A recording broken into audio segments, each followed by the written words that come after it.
Reuters. Asian stocks extended a global rally on Friday after the European Central Bank launched the landmark bond buying stimulus program that buoyed investors' risk appetite, drove bonds higher and kept the euro pinned near 11-year lows.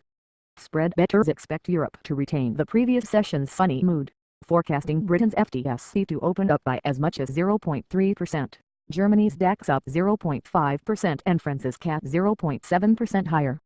Crude oil prices bounced after Saudi Arabia announced that King Abdullah had died and his successor, Salman, moved quickly to name his own heir to rule the world's biggest oil exporter.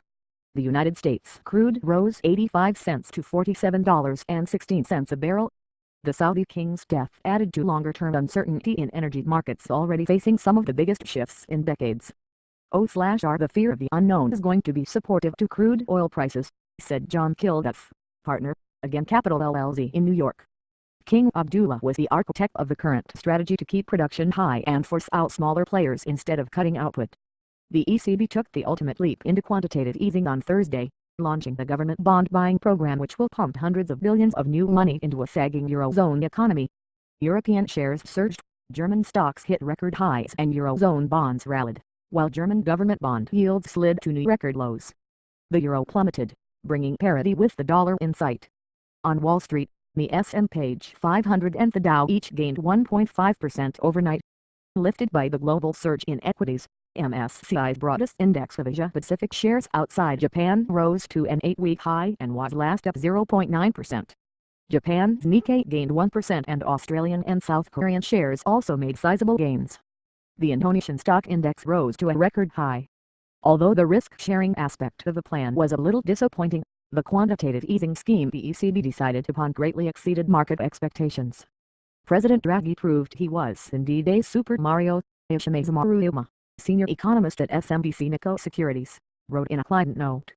Market reaction was limited to the HSBC-PMI which showed China's manufacturing growth falling for the second straight month in January.